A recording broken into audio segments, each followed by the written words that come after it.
From infancy, we are tracked. Our health and development are measured, weighed, and plotted into percentiles on a medical chart.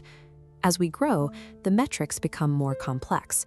In school, we learn to rank our intelligence and potential through standardized test scores, comparing our performance against every other student in the room. By adulthood, the habit is ingrained. We evaluate our success by measuring our salaries and job performance against those of our peers. This graph illustrates the problem with tying value to a global average.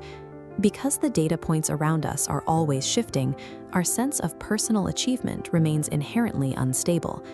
This reliance on external measurement creates a psychological loop where satisfaction is always dependent on someone else's performance.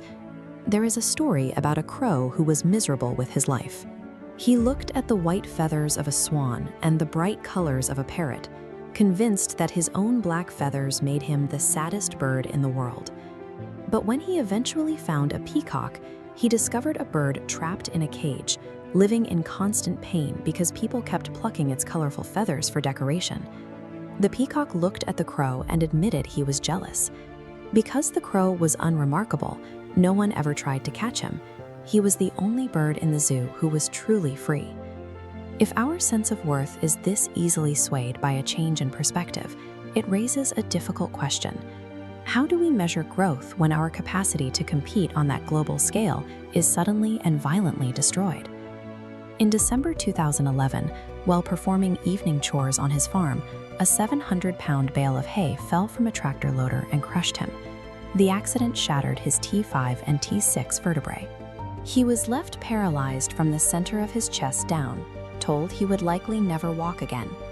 Every metric Dean had used to define his baseline, his strength, his balance, and his mobility, was instantly pulled toward absolute zero.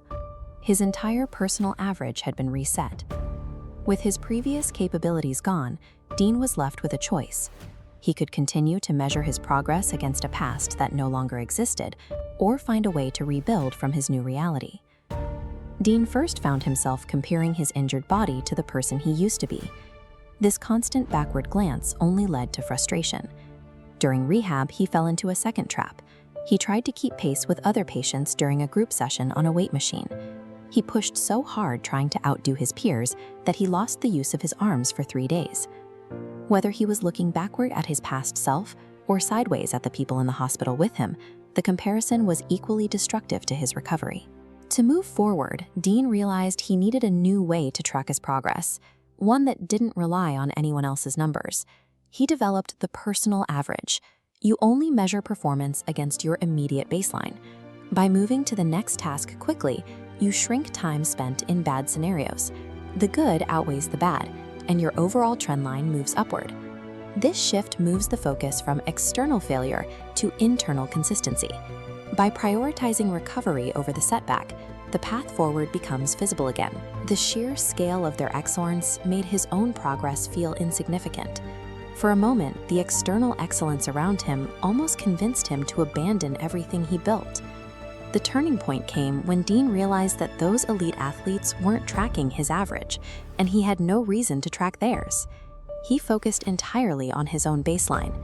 Even when facing a difficult headwind during the race, he relied on his internal metrics to keep pushing, ultimately beating his own prior time by 30 seconds per mile. Dean applies this mindset to every part of his life. He built a fulfilling path forward, to the point where he now jokes that for someone in his position, walking is simply too slow. Most challenges in life aren't as visible as a spinal cord injury, but everyone is fighting something. Measuring your progress against the rest of the world is a direct path to dissatisfaction. Resilience isn't about winning a game of comparison. It is built by identifying and incrementally improving your own personal average.